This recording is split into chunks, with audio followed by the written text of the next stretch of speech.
Bien, de regreso, muchas gracias. Decíamos en el final del bloque anterior que trataríamos un tema que tiene que ver con la crisis hídrica en la provincia de Misiones y que comenzó como una preocupación, lo hablábamos fuera de aire recién con nuestro próximo invitado, acerca de las cuestiones agrícolas, pero que ahora excedió y ya es una cuestión social también. Invitamos para hablar de eso a el ingeniero Gandola, que es experto en este tema y que además integra una red que él nos va a comentar bien de qué se trata. ¿Cómo le va? Buenas noches. Buenas noches, un gusto estar con ustedes. Gracias aquí. a usted por aceptar nuestra invitación. Día a día crece la preocupación. Crece la preocupación porque esta sequía, esta falta de lluvias, que es generalizada en la cuenca, particularmente en esta región de la cuenca del Plata, ¿sí? Que ya hemos visto el año pasado, que ha sido una sequía muy fuerte. Todos los pronósticos están advirtiendo de que esta sequía se va a profundizar, o sea que si el año pasado fue considerada como una de las sequías más fuertes de los últimos 50 años, esta va a ser mayor. Va a ser mayor que la del año pasado, se va a extender con seguridad hasta fines de julio, pero con altas probabilidades de que se extienda hasta fin de año, hasta el mes de noviembre. Están hablando de que estaría formándose nuevamente un fenómeno de la Niña. La Niña es falta de agua, es falta de lluvias. O sea que es una cuestión preocupante. Y es una cuestión preocupante no solamente por la seriedad, la extensión que tiene desde el año pasado y desde antes del año pasado también, comenzó antes a manifestarse esta falta de lluvia, sino porque se está haciendo cada vez más recurrente, ¿no? O sea, la red misionera que integro, la Red Misionera Agua para el Desarrollo Rural, nació a partir del 2011, pero como una preocupación que se generó, que se empezó a generar fuertemente en la provincia a partir del año 2008, que fue un año de una sequía muy grande. El INTA a nivel nacional la consideró como la sequía más importante de los últimos 100 años, la desde 2008. Y después de aquella época hemos tenido en el 2011, 2012, 2018 empezó y ahora estamos ya con el segundo año de una sequía muy fuerte, ¿no? Y como dicen los estudios del cambio climático, para esta región lo que se nos anticipa es que esta región va a estar sujeta a fenómenos extremos, eventos extremos climáticos. ¿Y qué quiere decir eso? Que lo que conocemos como sequías, olas de calor, lluvias torrenciales, fenómenos tormentas de viento, que en estas zonas se presentan con cierta frecuencia y en determinadas épocas del año, bueno, van a ser más intensas, van a ser más frecuentes. Por lo tanto, es Ahora, un tema... siempre, Sí. ingeniero Enrique Gandola, siempre cuando hablamos de la cuestión climática y de lo que ocurre hoy con la sequía y demás, decimos, bueno, pero los culpables somos nosotros, que no hemos cuidado nuestro ecosistema. ¿Qué hay de eso? ¿Qué respuesta tiene a esa pregunta? Bueno, particularmente con respecto a la falta de lluvias, la población local no tiene, obviamente, la población de la región no tiene mayor responsabilidad en eso. Son fenómenos climáticos que responden a fenómenos globales, ¿no? El clima de la región depende en gran medida de fenómenos que se originan muy fuera, muy lejos de aquí, ¿no? Pero sí en lo que somos responsables es tal vez en haber generado cambios en nuestro sistema ecológico, en nuestros recursos, que lo que hacen es intensificar o agravar los efectos de la sequía y los efectos de estos eventos extremos, ¿no? Entre ellos, la eliminación de la cobertura vegetal.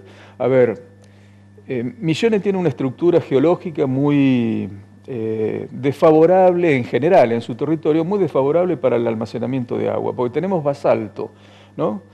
El basalto es la estructura fundamental desde el punto de vista geológico en la mayor parte de la provincia. Y el basalto es una roca que no almacena ni una gota de agua más que en las fisuras, donde está quebrado, donde está fisurado, donde hay fracturas, fallas, ahí solamente almacena agua. Y toda la estructura de la provincia está montada sobre basaltos. Entonces tiene muy pocas posibilidades de almacenar agua. El agua llega hasta el basalto y inmediatamente por las pendientes, por el relieve, escurre. Por eso tenemos también una gran densidad hidrográfica, una gran densidad de ríos, de arroyos en el interior. ¿Por qué? Porque el sistema no almacena, no tiene suficiente capacidad de almacenamiento de agua, y entonces esa agua que no puede almacenarse en el territorio rápidamente encuentra por las pendientes canales donde conducirse y ha formado una red hidrográfica muy densa. Siempre digo que esa red hidrográfica que siempre se ha visto como el potencial que tiene la provincia en materia de agua es a su vez un indicador de la vulnerabilidad que tiene la provincia en relación con el agua, porque esa red lo que hace es permitir que el agua se vaya rápidamente de nuestra provincia, de nuestro territorio. Nunca lo pensamos, ¿eh? ¿Sí? ¿Qué análisis tan profundo y tan Pero es así, real, o sea, tenemos una red hidrográfica que lo que hace es sacar el agua rápidamente de la provincia, con grandes pendientes, una gran densidad de ríos, arroyos y, bueno, con un basamento de roca como es el basalto que no permite la infiltración, el agua se va. Entonces, ¿qué es lo que hay que cuidar? Hay que cuidar lo que va regulando el flujo de agua, y lo que va regulando el flujo de agua que permite que se infiltre lentamente en el suelo es la vegetación. Y es lo que estamos modificando, lo que hemos modificado y continuamos modificando. En cuanto a la vegetación, claro, a los montes nativos. A toda cobertura vegetal que proteja los suelos, ¿no es cierto?, del impacto de las gotas y que permite que el agua se infiltre lentamente en el suelo. En ese sentido sí podemos decir de que hemos agravado la situación para que esta provincia sufra más, o estos territorios sufran más fenómenos como los de la sequía. Ingeniero, ¿y qué, no es echarle la culpa, pero bueno, mucho tiene que ver la acción del gobierno? ¿Qué hace el gobierno? Hay respecto de esta situación y de estas preocupaciones que ustedes, de esta red que me acaba de mencionar, que integra, que ya estuvo en alguna oportunidad usted hablando de esto en el foro también, y que sí, después de algunos años volvemos a tratarlo, quiere decir que la situación sigue mal. Bien, a ver, ¿qué es lo que hace el gobierno? El gobierno actúa, actualmente el gobierno carece de una autoridad claramente definida de aguas.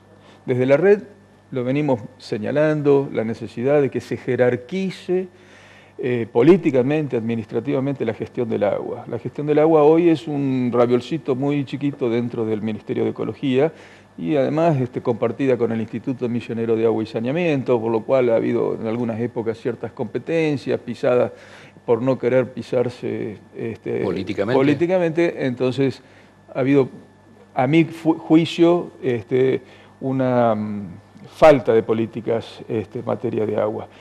Estas crisis deberían hacer pensar, reflexionar sobre eso, esta crisis que se va a prolongar, sobre la necesidad imperiosa de tener una autoridad fuerte. ¿Los convocó el gobierno en alguna oportunidad para charlar? Nosotros hemos tenido reuniones con las autoridades del Ministerio de Ecología, buen diálogo, buena participación, nos escuchan. Lo que nos gustaría es ver un accionar más concreto, más activo en materia de gestión de agua, ¿no? O sea, venimos hablando hace mucho tiempo, se viene hablando hace mucho tiempo de la necesidad de tener una ley que regule a los comités de cuencas como responsables. Los comités de cuencas existen aunque no haya ley, ¿no es cierto? Se han ido conformando comités en distintas regiones, en distintas cuencas de la provincia, por voluntad de los actores locales, municipalidad, cooperativa, fuerzas vivas, etcétera, ¿no? Algunas empresas. Esos mismos comités de cuencas sienten la necesidad de que exista una ley, un marco que los respalde, un marco que les dé un marco normativo para trabajar. Además de eso, se necesita que la provincia impulse un programa de gestión de cuenca. O sea, independientemente de que exista la ley o no exista la ley de los comités de cuenca, el Ministerio de Ecología de la provincia podría poner en marcha un programa de gestión ambiental de cuencas tendiente a qué, ¿no? Tendiente a que la reflexión es la siguiente: no podemos hacer mucho para cambiar el clima, o sea, lo que llueve, llueve, y lo que no llueve no lo podemos modificar. Pero la poca agua que caiga, gestionarla de forma tal de que quede la mayor parte posible en el territorio, la mayor parte del tiempo posible en nuestro territorio. ¿Qué quiere decir eso? Y quiere decir, por ejemplo, en esta crisis, en forma inmediata, por ejemplo, podría ser impulsar planes para que la gente acceda, lo que voy a decir es de perogrullo, ¿no? O sea, para que la gente pueda acceder a captar el agua de lluvia de sus techos y almacenarla. Se está haciendo, por ejemplo, eso se está haciendo, pero se está haciendo en una escala muy reducida. Es muy poca la gente que está accediendo a eso. Y si pensamos que esta crisis del agua, ¿no es cierto?, se va a profundizar este año y posiblemente se presente nuevamente en otras oportunidades, sería una excelente idea de que el gobierno ponga en marcha un plan de impulsar. Pensando, por ejemplo, la próxima época de lluvias viene en la primavera próxima, ¿no? Octubre, noviembre, se espera que las lluvias sean, es la época en que las lluvias son más altas. Aunque no llueva lo esperado, lo poco que llueva, captarlo, retenerlo, almacenarlo. Y entonces difundir la técnica, llevar nuevamente esa técnica que es tan antigua como que antes todo el mundo lo que tenía en sus chacras y en sus casas era un aljibe en el cual recogían y almacenaban en una cisterna el agua de lluvia. Bueno, hoy esa técnica vuelve a ser una salida, una estrategia importante, ¿no es cierto?, para resolver este problema de la falta de lluvia. La poca lluvia que caiga, ¿no es cierto?, si es que tenemos la mala suerte, que se almacene y se aproveche, y es una forma de ir mitigando la falta de agua, ¿no?, la sequía. También es necesario trabajar sobre esto que hablábamos anteriormente, ¿no? Decimos, bueno, se ha generado una mayor vulnerabilidad, estamos más indefensos frente a la falta de agua por haber modificado tanto la vegetación. Bueno, hay formas de trabajar la tierra, hay formas de hacer agricultura mucho más amigables y que pueden reconstituir, ¿no es cierto?, esa capacidad de infiltración del agua en los suelos, puede ayudar a mejorar la capacidad de infiltración del agua del suelo, a mejorar la humedad, a retener el agua con beneficios para la agricultura, beneficios para la ganadería, beneficios para las actividades productivas, pero también para recargar ese sistema, ¿no es cierto?, que hoy está vaciándose, ¿no es cierto?, por falta de lluvia. Desde cubiertas verdes, curvas de nivel, cultivos en faja, volver a poner el árbol a través, como por ejemplo con los sistemas agroforestales, silvos ganaderos, ¿no es cierto?, es decir, incorporar nuevamente el árbol con fines productivos y con fines de protección, con fines de volver a recuperar, ¿no es cierto?, esa capacidad de infiltración, de almacenamiento de agua en el territorio. ¿Qué está pasando en la zona rural? Bueno, ustedes están estudiando, están acompañando. La semana pasada estuvimos con gente de la facultad, con mi compañero de trabajo en la facultad, el profesor Otiniano, y con el ingeniero Guillermo Reutemann, que está al frente del Instituto de Suelos y Aguas de la provincia. Estuvimos con la ingeniera Alejandra Carballo, que es la directora del INTA, de la Agencia de Extensión de INTA, de Bernardo de Irigoyen, en la zona de la cuenca del arroyo Guavirá, una zona donde venimos trabajando desde la facultad con INTA hace mucho tiempo con un grupo de productores que habitan en esa cuenca.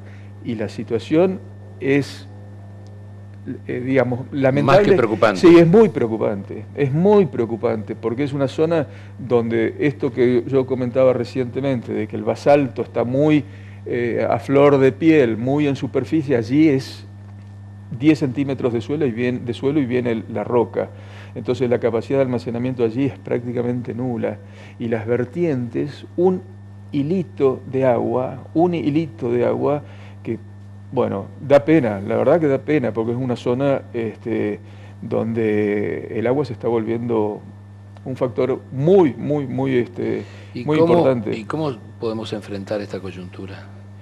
Y yo no veo muchas alternativas que la que acabo de decir, o sea... Pensando en el futuro, digamos... Bueno, pensando en el futuro, hay que manejar mejor el territorio, hay que tener planes de manejo de las cuencas, planes de gestión de las cuencas tendientes a identificar cuáles son las actividades que están afectando la disponibilidad y la calidad de las aguas y modificarlas con los conocimientos que se disponen. O sea, desarrollar actividades que mitiguen la falta de agua atacando las actividades que conspiran contra la disponibilidad y la calidad del agua, ¿sí? O sea, por ejemplo, es muy común que en muchas zonas de la provincia que se críen animales, cerdos, vacunos sobre los mismos arroyos, se ponen los chiqueros en los mismos arroyos. ¿Qué es lo que hace eso?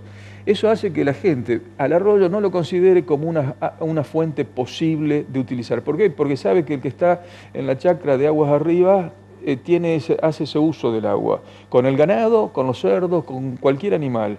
Entonces esa agua viene contaminada y aunque el arroyo lleve un volumen, un caudal interesante de agua, no, esa es agua que no está disponible para el consumo porque viene contaminada, ¿no? O porque se lavan las mochilas de los agrotóxicos, o porque se lavan las maquinarias con las que se trabaja el campo, etcétera. Lo que fuese, hay una costumbre muy arraigada de que esas cosas se hacen en los arroyos. Y eso inhabilita, y eso hace que el agua no se disponga para otro uso, y la gente sabe que no la puede usar porque está contaminada. Bueno, otra cosa sería si hubiera planes de gestión, de control de la contaminación desde la naciente hasta el final, que garanticen de que el agua que escurre por los cursos públicos, esa agua que es de todos, tenga la calidad que nos merecemos, ¿no? Ingeniero, habría que pensar en una planificación, porque usted hablaba que si bien en ciertos aspectos somos responsables, pero esto proviene de una situación un poco más internacional. ¿Habría que planificar y trabajar con Brasil y Paraguay? Desde ya, los brasileños, particularmente nosotros estamos recibiendo la mayor parte de los caudales que recibe la Argentina, tanto por el Paraná como por el Uruguay, vienen drenando la cuenca del Plata, la cuenca en Brasil, ¿no es cierto? Nace en Brasil. Ahora, los brasileños están sufriendo tanto o más que nosotros el problema, porque los brasileños en un 70% para la generación de energía dependen de la hidroelectricidad.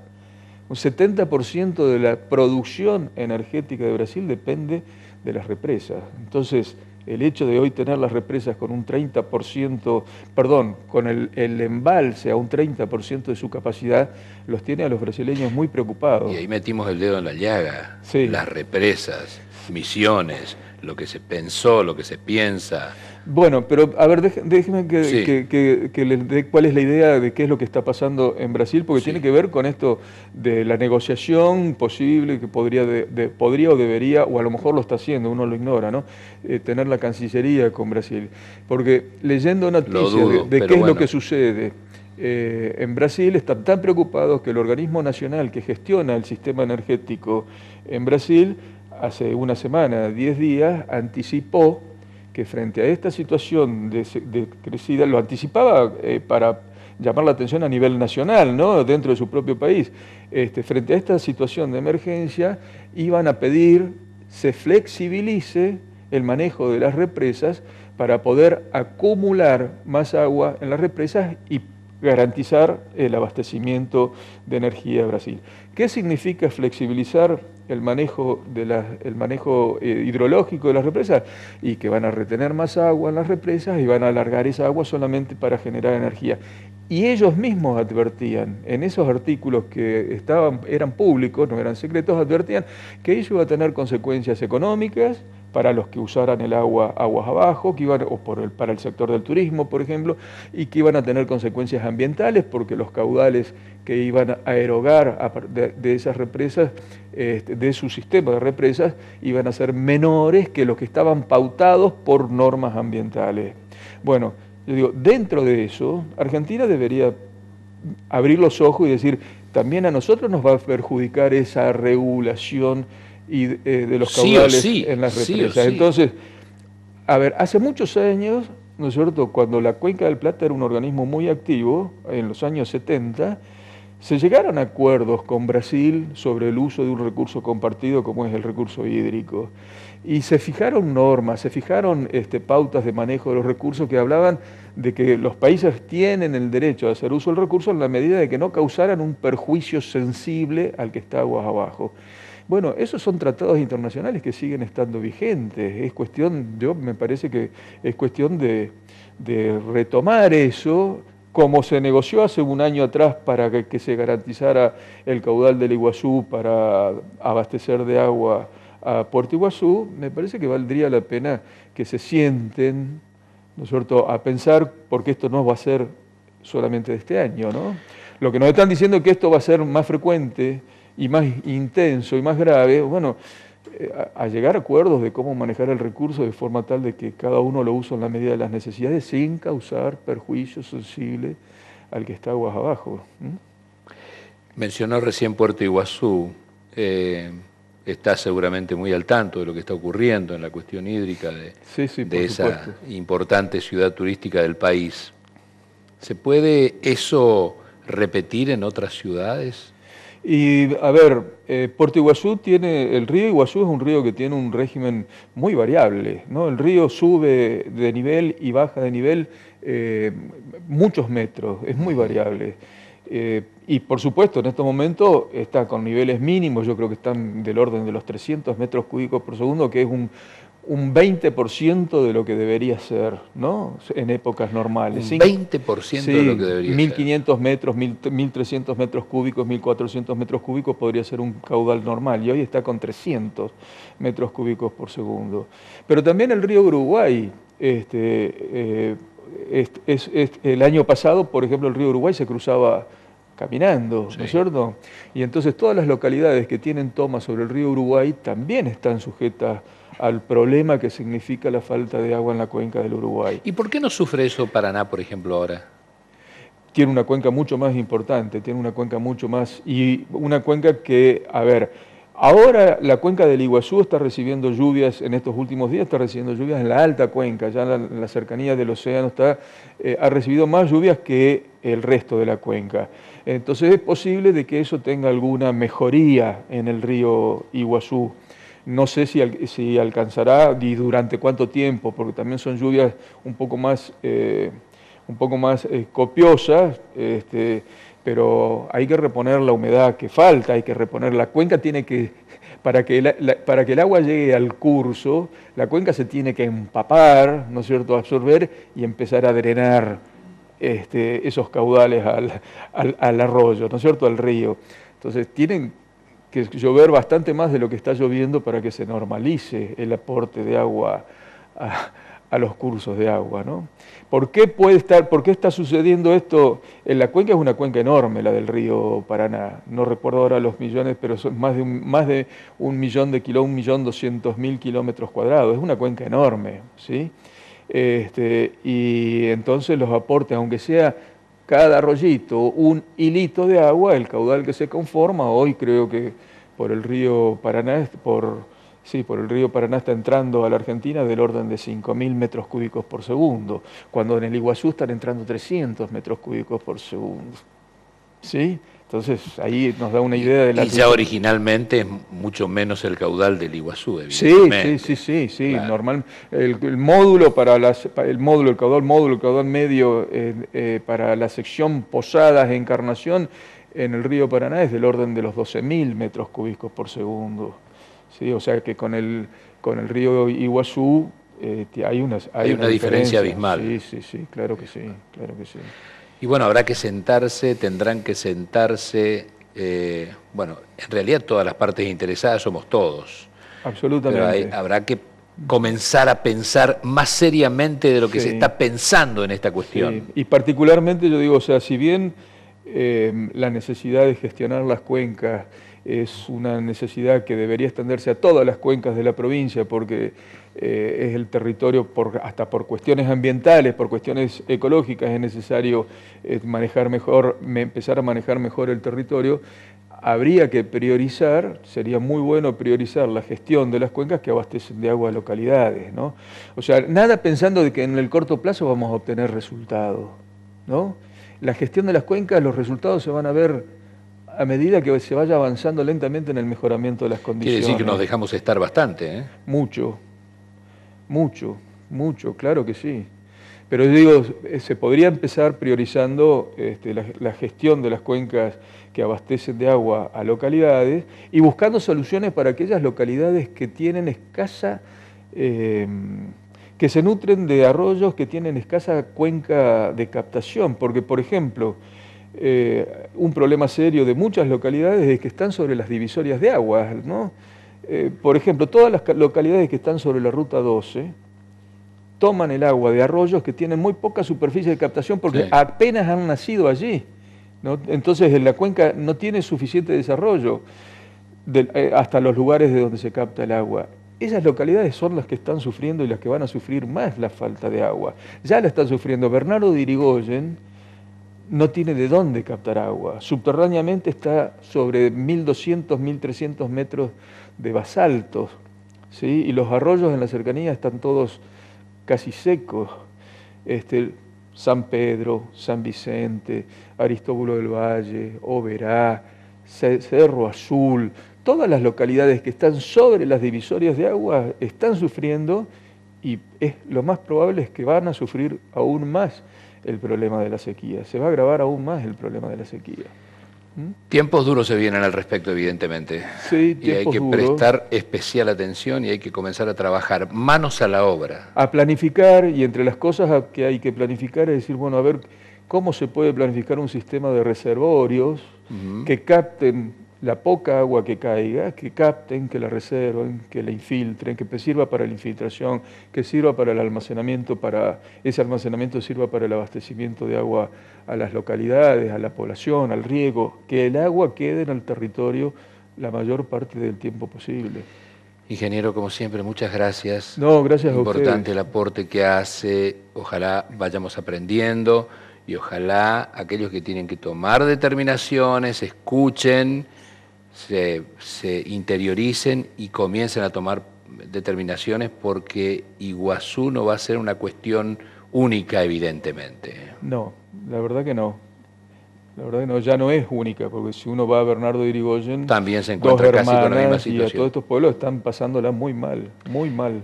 Gracias por visitarnos. No, gracias muy amable. Ya estamos en minutos nada más, un pequeño corte con Elena Gangenova de Puerto Iguazú, una vecina de Puerto Iguazú preocupada por la situación, y nos va a comentar cuál es, en este caso, más allá de la situación que ya todos sabemos, de qué manera socialmente se está manejando este tema. Ya volvemos.